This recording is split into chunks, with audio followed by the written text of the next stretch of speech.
Today, we are fortunate to have with us Steve Olson, and I want to thank our co-sponsors, in particular Jennifer Adam and the Department of Civil and Environmental Engineering here at WSU, also the Washington Water Research Center and the Department of English here at WSU, as well as Cerio, who co-sponsor today's event. Steve Olson is an award-winning author and science writer whose work has appeared in the Atlantic Monthly, Science, Nature, Scientific America, Wired, the Smithsonian, and many other magazines. Since 1979, Steve has also been a consulting writer for the National Academy of Sciences, the President's Council of Advisors on Science and Technology, and other scientific organizations.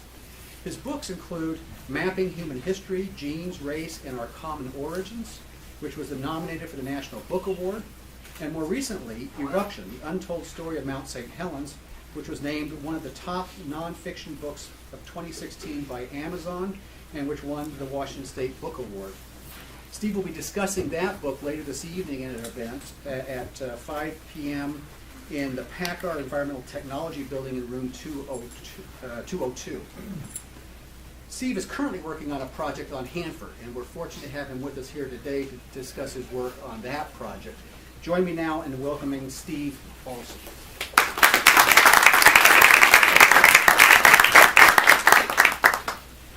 It's great to be here. The last time I was in Pullman was in the summer of 1970, so 48 years ago.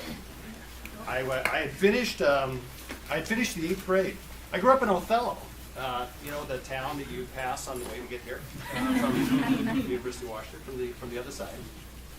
So in the 8th grade, I was just a rabid basketball fan. I listened to all the Seattle Supersonics games on the radio. They weren't on television, but I'd just sit there and listen to the entire 2.5-hour game.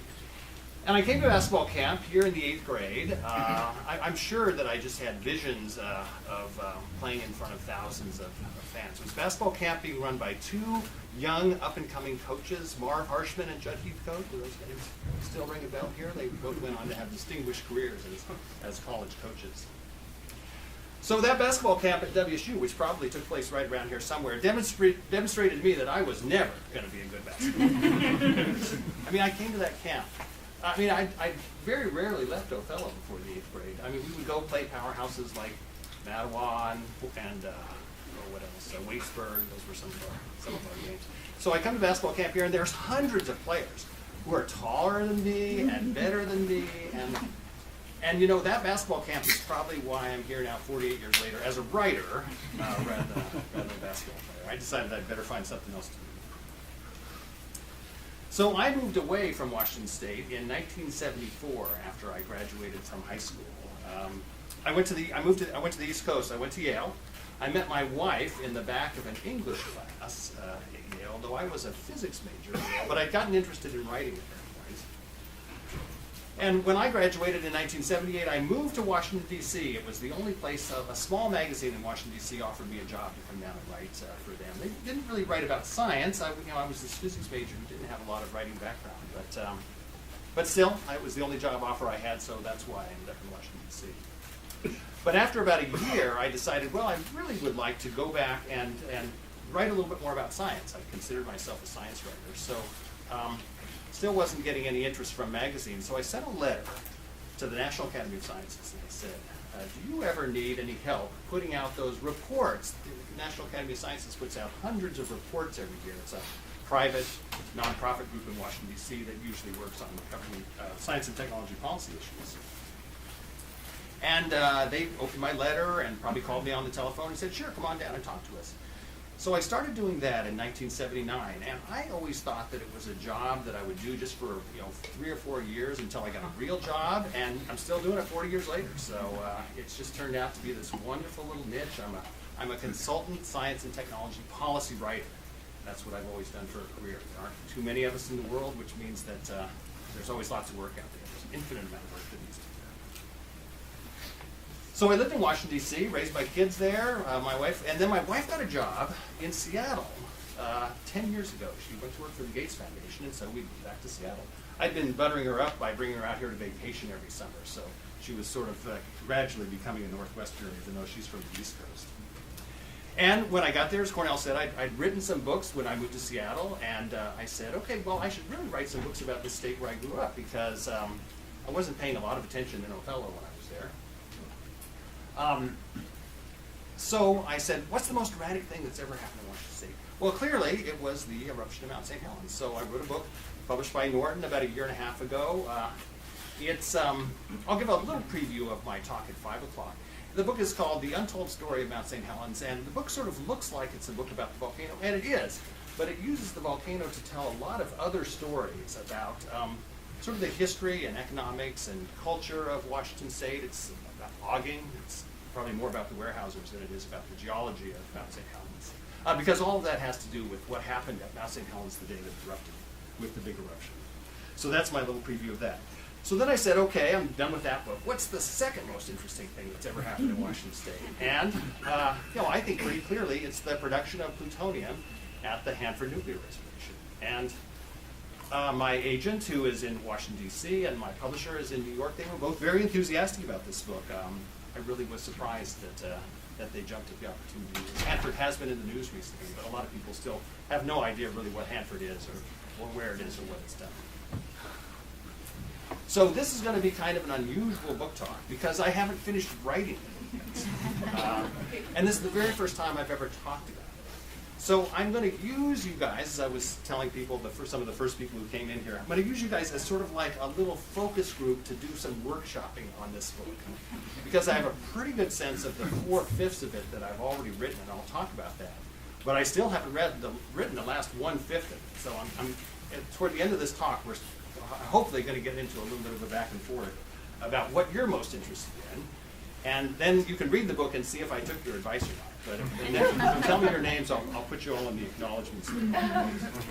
So the first thing I need to do, and this is something I have really, really looked forward to, is to get a sense of how much people know about Hanford and know about some of the basic science of Hanford. Because I'm going to go back and revise the first 4/5 of the book.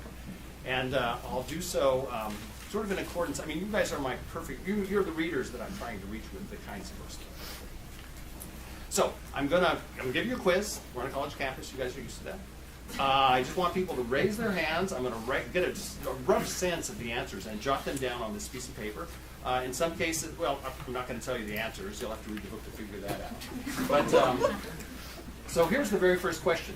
What explosive material was in, so just raise your hands for each of these options. What explosive material was in the bomb dropped over Hiroshima? So was it uranium, plutonium, both, or don't know? So how many think uranium? Hiroshima? Plutonium?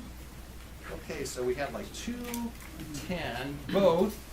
Any both? About an equal amount. Interesting. Or don't know. And that's about an equal amount. Excellent. Okay. Next question.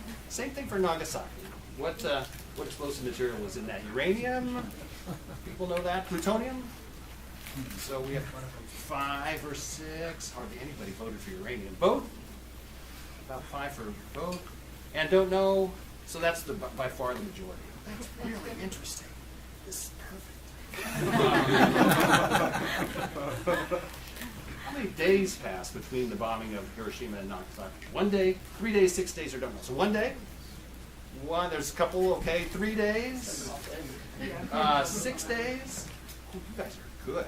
I'll tell you the answer to that one. It is 3 days. So I'm amazed that people know that answer so well. I wouldn't have guessed it. That too is very informative to me. How many days passed between the bombing of Nagasaki, 3 days after Hiroshima, and Japan's surrender? So 1 day, couple votes, 3 days, 6 days, don't know.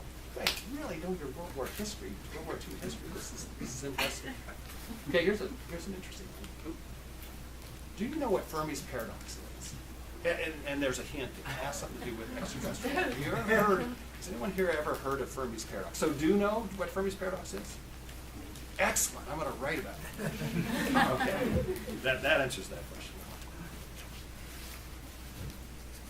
Okay, so why was Hanford built, and why is it where it is? You know, people sort of know where Hanford is, north of the Tri-Cities.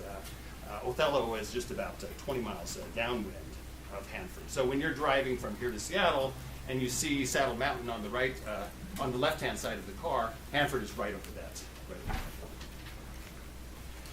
So ultimately, it was made because of a discovery that 3 scientists made working in Berlin, a few miles from Hitler's headquarters, right around Christmas time of 1938. Here are 2 of those scientists, Otto Hahn and Lise Meitner.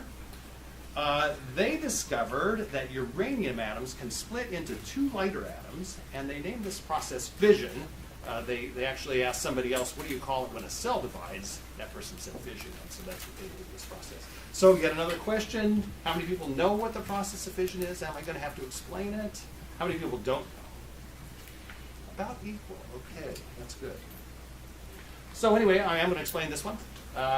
Fission is a process by which uranium absorbs a neutron and splits into 2 smaller atoms and emits more neutrons, which go on to cause more fission. That's the way it works. So very quickly, immediately after the discovery was made, actually within days, scientists realized you can use this process to build very explosive bombs. But the route of getting from this basic scientific discovery to those bombs was a very complicated one that involved lots of intermediate steps. So normally, in science, you would slowly and methodically work through all that long process of trying to go from this basic process at the end of 1938 to some sort of usable process you could use.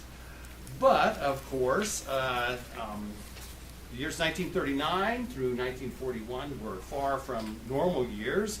In September 1939, so just 9 months after the discovery of fission, World War II began when Germany invaded Poland. And scientists in Europe, in the rest of Europe and in the United States, including many refugees who had left Europe and had come to the United States, were extremely worried that German scientists would quickly use this discovery to make nuclear weapons and use those nuclear weapons basically not only to win World War II, but to exert their dominion as far as they would choose.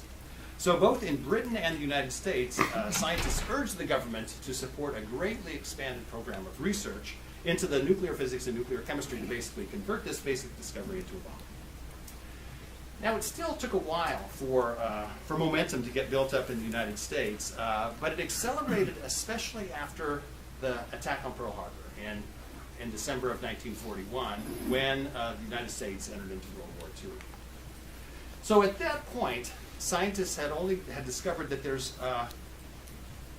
there are, well, let's see, what's the best way? I have another question for you. I'm going to cut right to this question before I explain it. And this is really an important one for this book, because many books on nuclear weapons and World War II and this entire process do not make this distinction. I really need to know whether people understand this or not. So do people know what neutrons and protons are and the difference between them? Do know? Excellent. Don't know. So almost everybody knows that. That's good. Do you know what isotopes are? People know what isotopes are. Do know? Don't know. Okay, so I can jot it down. So most people do know, at least in this audience, most people do know what isotopes are. In that case, you know that uranium consists of, let's see, I thought I didn't do that, did I? That's too bad. You know that uranium consists of 2 different isotopes.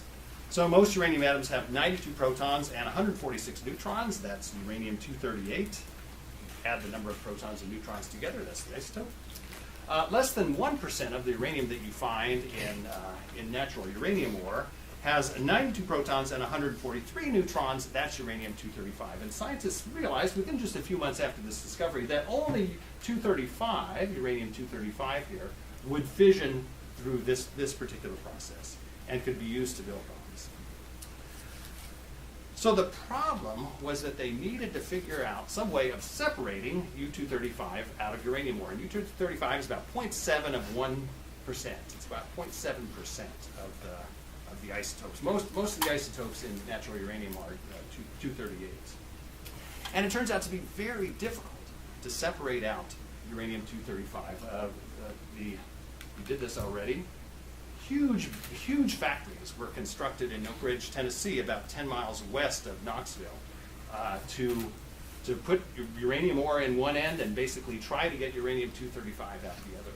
And even so, with this massive expenditure of time and energy, this whole process, and there were 3 other plants of comparable sizes in Oak Ridge, people were only, the Manhattan Project set up to do this, was only able to get enough uranium out for a single bomb by the year 1945, despite That was one of the most expensive bombs that was ever made. But I'm not going to talk about any of that in my book.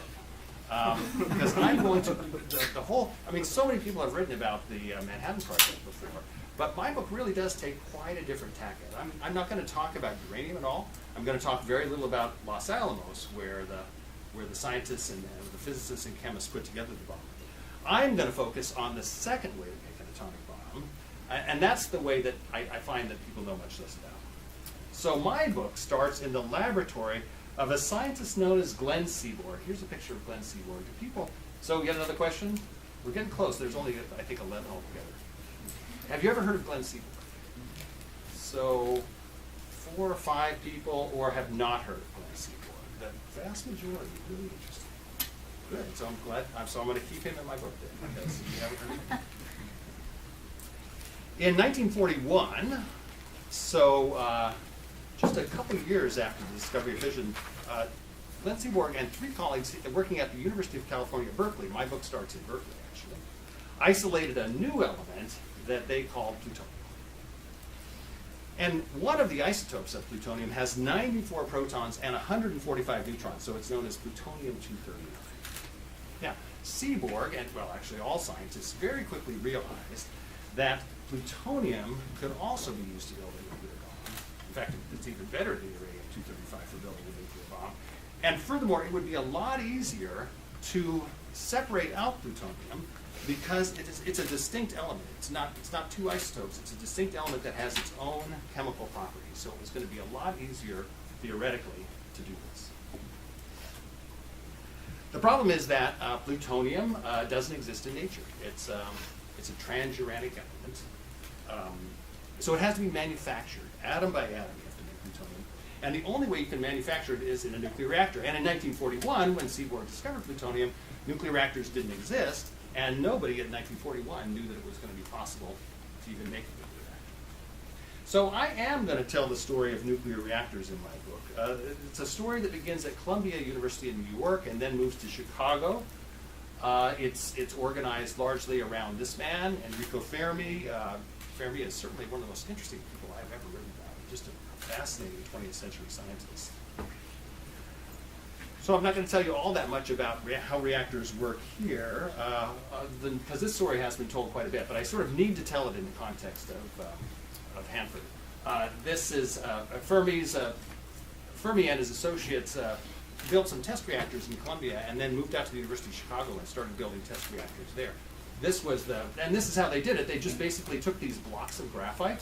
These blocks had holes drilled in them. They would place uranium in the holes, and then they would stack these blocks up like a gigantic, what's that game where you stick the blocks together?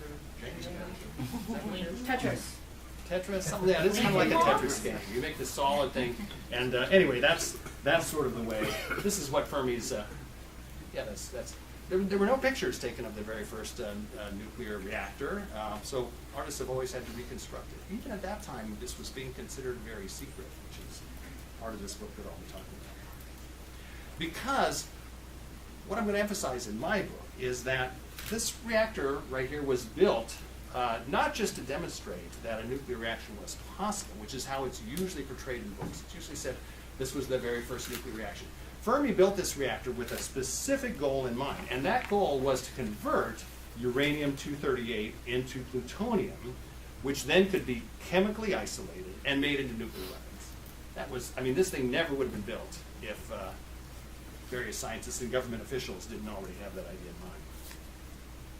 By the time Fermi got this reactor running on December 2nd, 1942, so just about a year after Pearl Harbor, a man named Leslie Groves, here's Leslie Groves here, who's the 3rd major character in my book, behind Fermi and Glenn Seaborg. He had already hired the DuPont Corporation to construct the full-scale nuclear reactors that would make the plutonium for nuclear weapons. So this was already the wheels of this entire project were going. The Manhattan Project had started up. Groves was in charge. Groves was already starting to organize production for nuclear weapons. Okay, so now I'm ready finally to tell you where Hanford is, why Hanford is where it is. On December 22nd, 1942, so just about 3 weeks after Fermi got his reactor running, a man named Franklin Matthias, here's a bad picture of Matthias, I'm going to have to get a better one for the book somewhere, got onto an Army reconnaissance plane in Yakima and started flying south. Matthias had been sent to the west, he was a member of the Army Corps of Engineers, to look for a place to manufacture plutonium.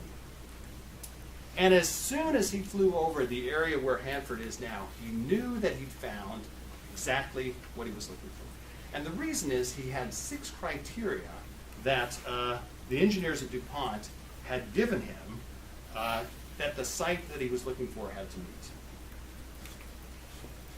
Well, this is just a picture. So you know where Hanford is. It's in this bend of the Columbia River right here. Here's Othello, where we're kind of the closest to the reactors of all the major towns around there.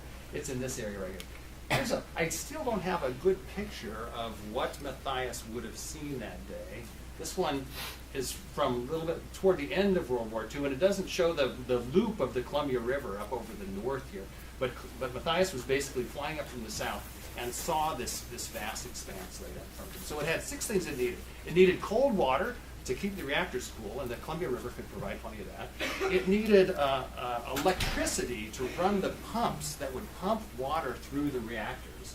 And it just so happened that sort of over on this corner, even further out from this, there was a substation that was connecting Bonneville Dam with Grand Coulee Dam. Grand Coulee Dam had just come online the year before, and it had all this electricity, which frankly people in Eastern Washington didn't know what to do with. So anyway, there was lots of electricity they could tap into. They needed a rail connection. This is really, so here's a map of that area. I'm going to redraw a much better map for this book, so it'll sort of explain this. And amazingly, here's the area of Hanford right here. Here's the Milwaukee Road. When you go through Othello, you cross a bridge, goes over the top of the Milwaukee Road tracks that go right here. There's a spur line on the Milwaukee. If anyone's ever driven down the Columbia River here to go to the Tri-Cities, on the far side of this, there's an old spur line that existed before World War II that went to these little small towns of Hanford and White Bluffs to deliver agricultural products, and it connects up. You know, there's a closed railroad bridge right here, and that's where the Milwaukee Road went over the Columbia River, and then the spur line came in. So it needed a large space that they could move everybody out of, and this was more than enough of space for the DuPont engineers. They wanted 14 by 16 miles. This is like 25 by 30 miles or something like this. And the reason for that was if there was an accident, they didn't want to kill too many people, so they figured that a big empty space would be the way to go. And that's pretty much how they put it in the specifications. About 1,500 people lived in this area who had to be moved out before they could start building it. It needed to have a relatively mild climate so they could work all year round because they needed to get this farm built as quickly as possible.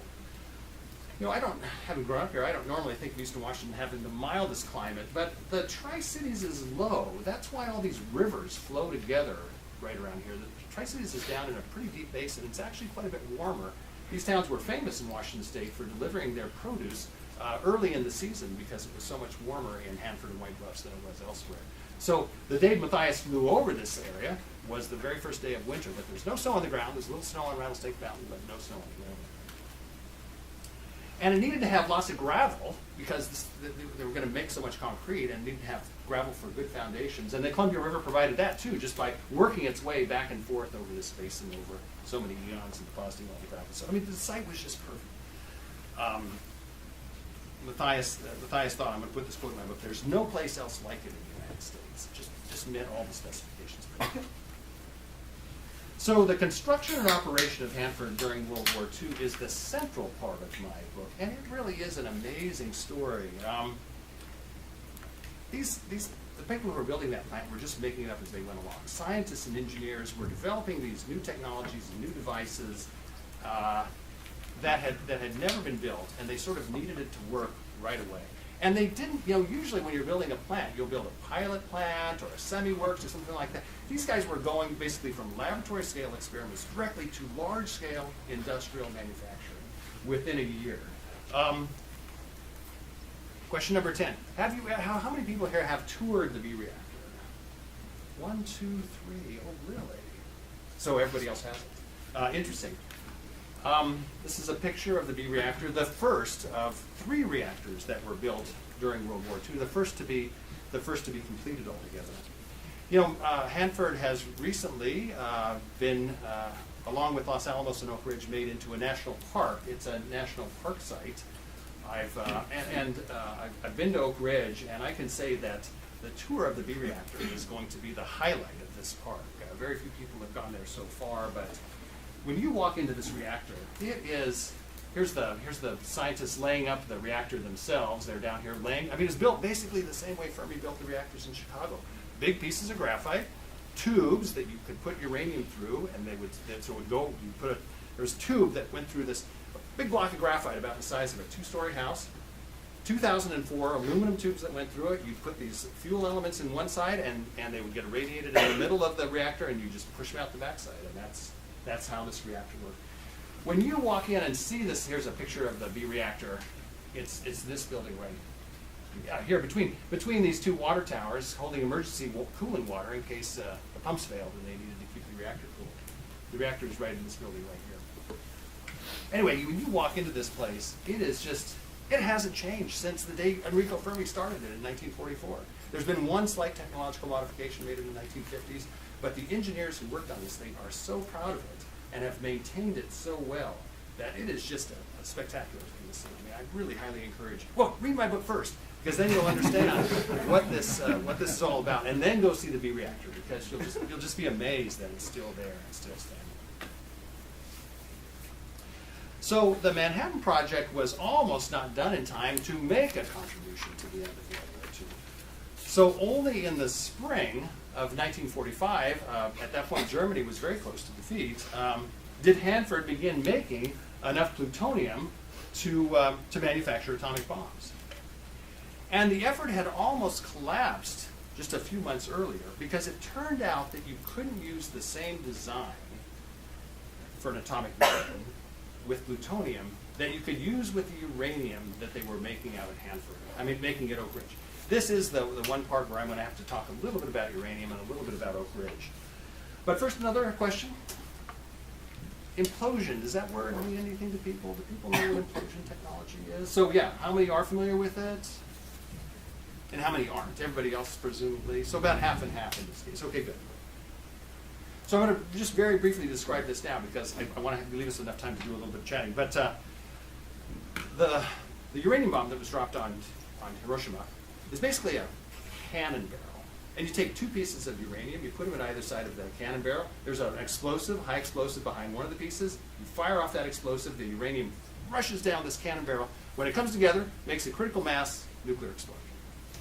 It turned out that you could not do that with plutonium, and an entirely new technology had to be developed within just a few months. Incredibly difficult technology called implosion. They really thought that plutonium at first, actually Hanford was built by this time when it was discovered that the gun type design was not going to work, and they were going to have to develop this new technology. The way you do it is you take a tiny little ball of plutonium. It shows the plutonium core as being this blue part, right? No, the core of the bomb that was dropped over Nagasaki is about the size of your fist, about 3 inches across. There was 13 pounds of plutonium that were in this bomb. It's surrounded by high explosives. These high explosives are set off, and that core, that little grapefruit ball, or about orange-sized piece of plutonium is compressed down to a size that I hope is not classified, because I want to put it in this book, but I haven't figured out what that size is. At that point, it becomes critical and produces a nuclear explosion. So one of the reasons this book is so interesting is because the design used for the Hiroshima bomb that used uranium, that was just a one-off, a technological one-off. It was never used again, except in very rare circumstances. Because, for 2 reasons, it uses uranium very inefficiently. Very little of the uranium actually fissions. That bomb had 135 pounds or something like that of uranium in it, whereas the Nagasaki bomb only had these 13 pounds of plutonium. And the other problem is it's inherently unsafe. All that has to happen is that one high explosive on one end of the bomb has to accidentally go off, boom, the bomb goes off. And that cannot happen with implosion bombs. So every nuclear weapon built since World War II, including hydrogen bombs, because hydrogen bombs start with a fission bomb to set off the hydrogen fusion reaction, basically, it starts with this design right here. This design that was developed for the plutonium manufactured at Hanford. It's been miniaturized now. It can be very small, but these little plutonium cores are at basically the center of every nuclear weapon in our arsenal. And Russia basically rebuilt Hanford in Russia, the USSR rather, the Soviet Union, and has more or less done exactly what the United States did. And most of that plutonium has been manufactured at Hanford. So good, I am going to explain implosion in that case. So the first 13 pounds of plutonium that were made at Hanford were, scientists decided that this technology was so experimental that they needed to test this. They couldn't possibly just go straight to using it in warfare. So they built a test bomb and set it off in the deserts of New Mexico in July of 1945. This is the Trinity test. You know, a lot of people have written about the Trinity test, and I'm not going to write too much about it, but I do have to mention it because it was the first time that a nuclear explosion had ever occurred, and it was using the 13 pounds of plutonium from Hanford. This is the only, I think I'll write about the light. Many people were far enough away that they didn't really feel the blast. Many people felt the heat, but they said the light in the pre-dawn sky in New Mexico was just something like they could never imagine and could never imagine seeing. And this is the only color photograph that was made of the Trinity test by somebody who happened to bring a camera along. So the second 13 pounds of plutonium manufactured at Hanford in the summer of 1945, when they finally got the operation there going, went into this bomb, which was called Fat Man, and was dropped on Nagasaki by this plane crew. There's the bomb going off as photographed by that plane crew on August 9th. So let's see, it went off about the hypocenter, so the area right beneath the bomb is about right here, and it went off about 1,500 feet above the hypocenter in this area. I was in Nagasaki for a week a month ago because part of this book is I have to describe what these 13 pounds of plutonium actually did to the city of Nagasaki and its inhabitants. I'm going to follow the experiences, and unfortunately I moved up my PowerPoints. I just got a photograph this morning of the person whose experiences on that day I'm going to describe. He was a surgeon in the University of Nagasaki Hospital. He was in this building. Where is it? The hypocenter is right here. These are sort of the hills that are on either side of Nagasaki. So he was about a half a mile away from the hypocenter right here. And he was in this, well, I can't quite tell from this angle, but anyway, he was in the surgery room. So almost everybody between the hypocenter and the hospital died. It was, they were just, almost instantly dying. And when you walk around the city, you realize they were kind of lucky ones. But this hospital was built out of reinforced concrete. And Dr. Shirabe, the person whose experiences I'm going to describe, just happened to be on the side of his office where he was shielded to the maximum amount by the concrete in this hospital, which was just far enough away not to be knocked down. So actually, he wasn't even injured, although he did get a dose of radiation that was so great that he almost died of radiation poisoning. I have a few more pictures of this hospital. Yeah, this is sort of a hospital.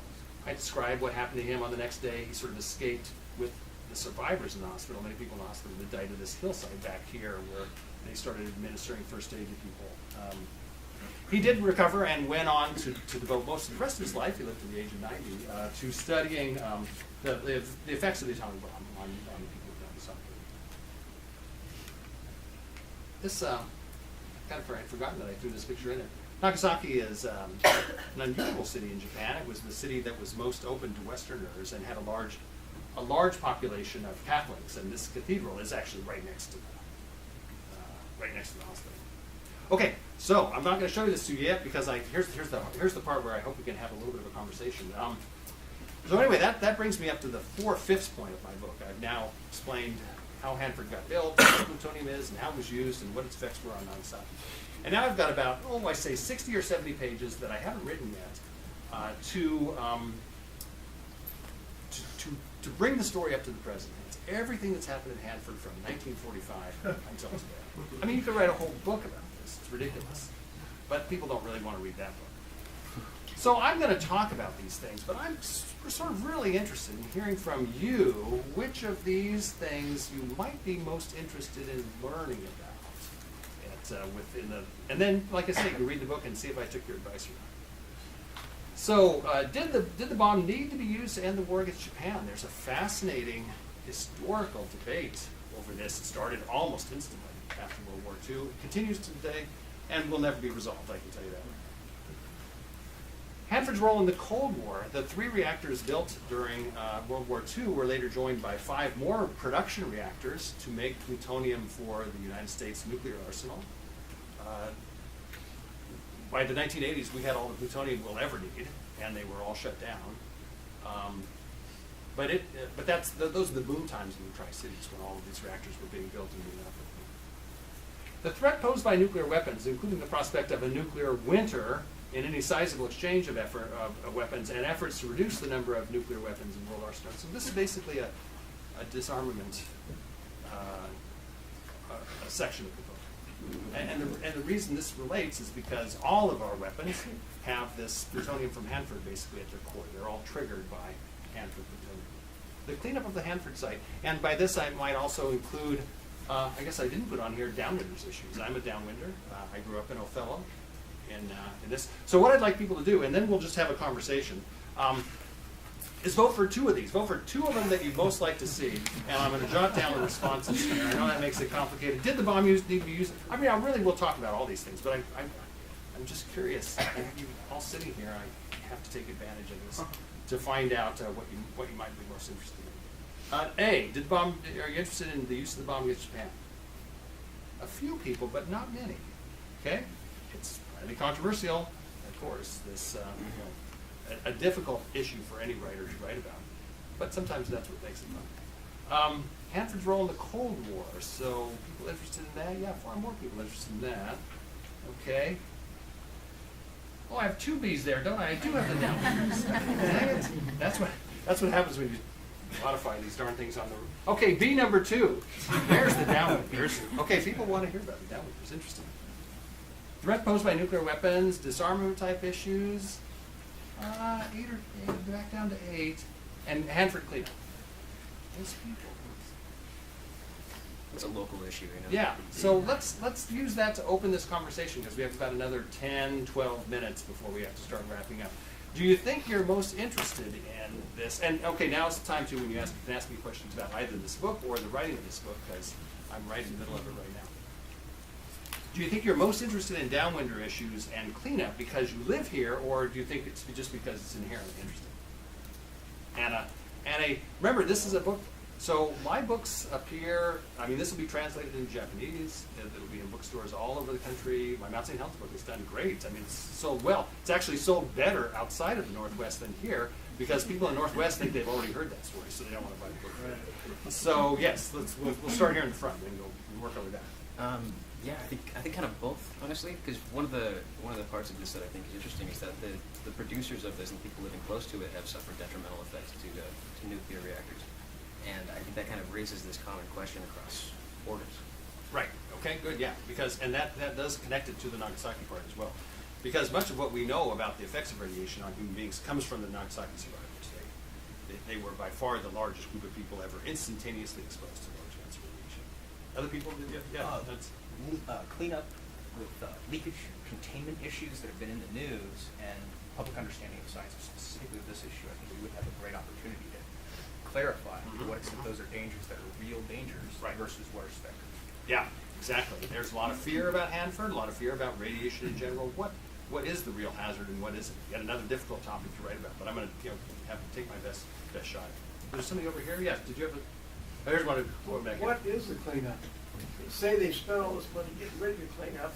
What is the cleanup? It's on the news today. And oh, really? Kavanaugh got in a fight with Perry yesterday at the Senate committee hearing. Oh, yeah. About the fact they cut the budget big time on the Hanford cleanup, $250 million. So what is it? Hey, more fight the better as far as I'm concerned. That just means more sales. So let's keep it going. Oh, the cleanup. It's far more money has been spent to clean up Hanford than was spent to build the facility. Furthermore, the facility engaged in these amazing technological achievements in 2 or 3 or 4 years during World War II, and despite much more time being spent now and much more money being spent on the cleanup, progress is not nearly as fast. It's a difficult issue. There's no doubt about it.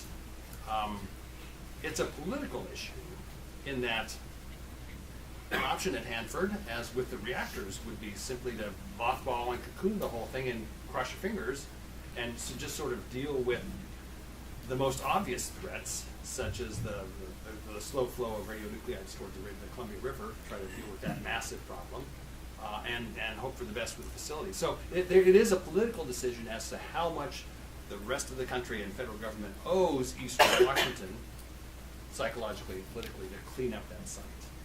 A lot of progress has been made. There's no doubt about it. There's a lot of facilities that are coming down. The plutonium finishing plant that was in the news about a month ago. That cleanup effort, that's the one that produced plutonium that was then wafting around the Tri-Cities, which was a bad thing. That effort, when I was in the Tri-Cities last week, 2 weeks ago, and they said, well, if we had just tented that facility, none of this would have happened. But despite the billions of dollars available to clean up, not enough money was available to tent the facility to keep plutonium down. They thought they could do it fix it.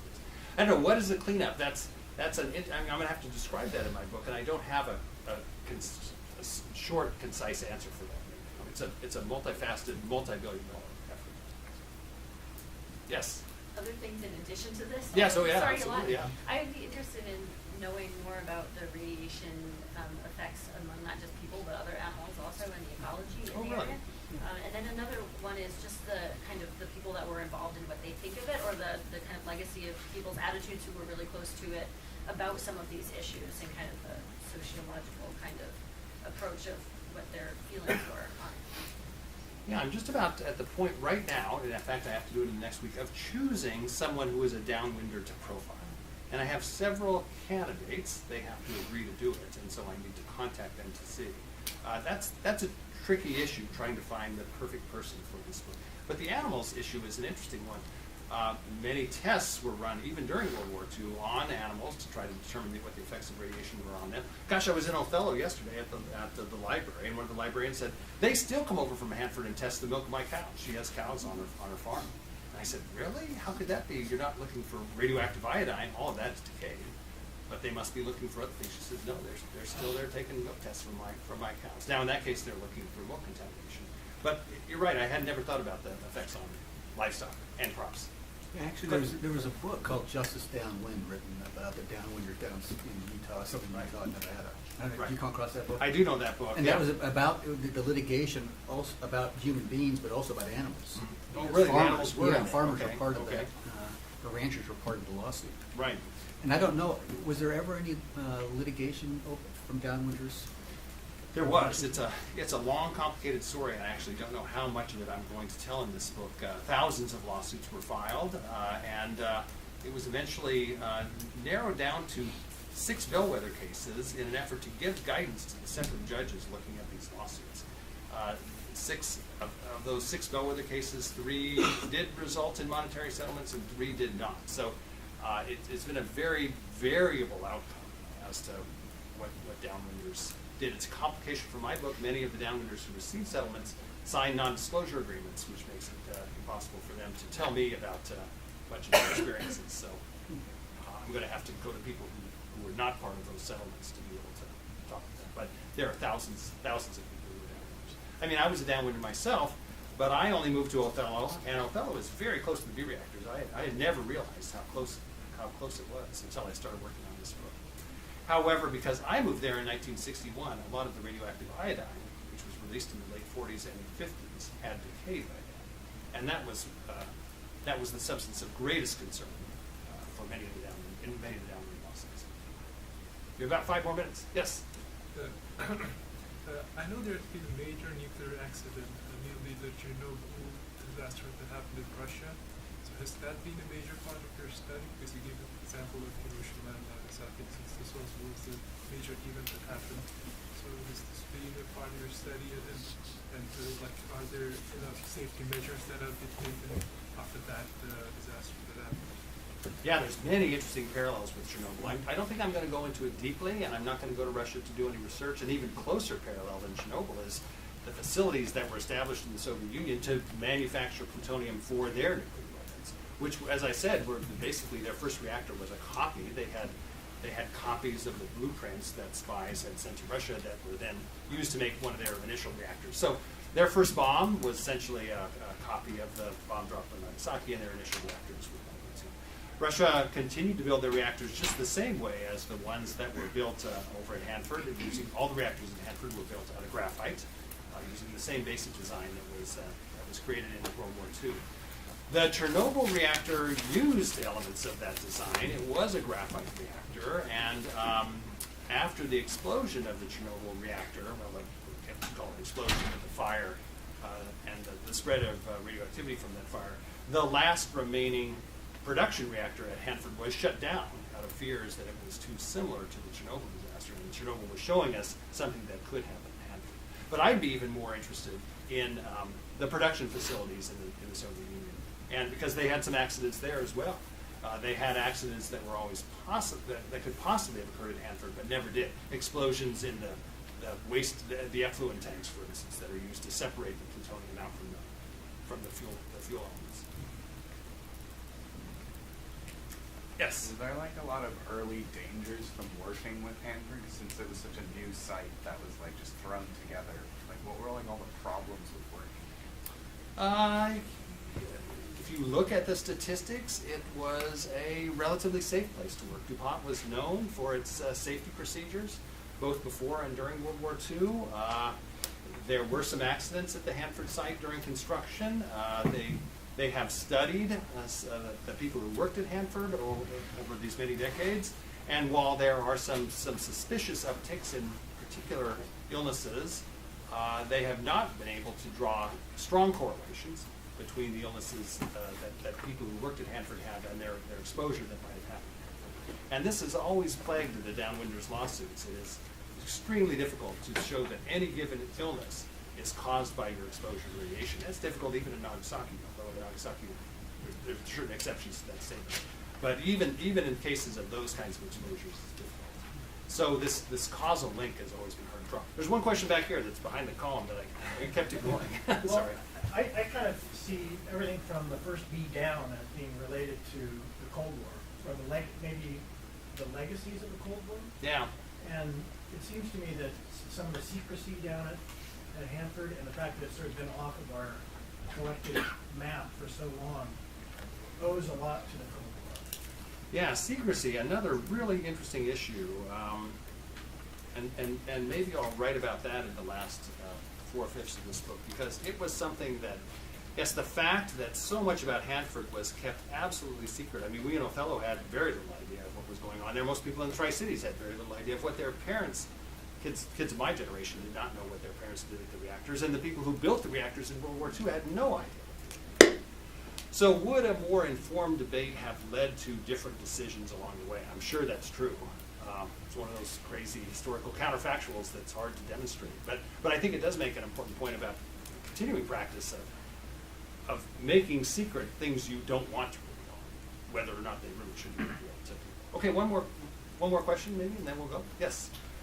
I guess after the war, with the Red Scare and everything going on, were the people around the area of Hanford okay with being there? I mean, it obviously brought in a lot of jobs and everything, which was great for the community, but were people really fearful that they were a target, or?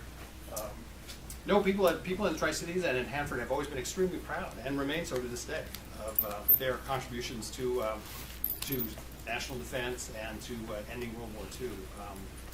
I was there a couple weeks ago, and a gentleman from Nagasaki came to go on a tour of the B reactor and visit Richland High School and try to sort of initiate a conversation between the people of Nagasaki and the people of Richland about their sort of strange historical linkage. It was that plutonium from Hanford that was in that bomb that went off over Nagasaki. And so when you have a survivor from Nagasaki who comes as he was, and goes to the high school and sees the high school, that their logo is a mushroom cloud, and they're called the bombers, and he sees the pictures of the B-17s on the side of the gymnasium. He has a very different perspective on it than the people in Tri-Cities do, and whether those perceptions are ever reconcilable, I don't know, but I think it would be useful for the people in the Tri-Cities to know a little bit more about Nagasaki and vice versa. It's important for the people in Nagasaki to understand a little bit about how this all came about and the historical process that led to the dropping of this bomb on that. Okay, so that's a good gloomy note on which to end. Thanks everybody for coming. It's great.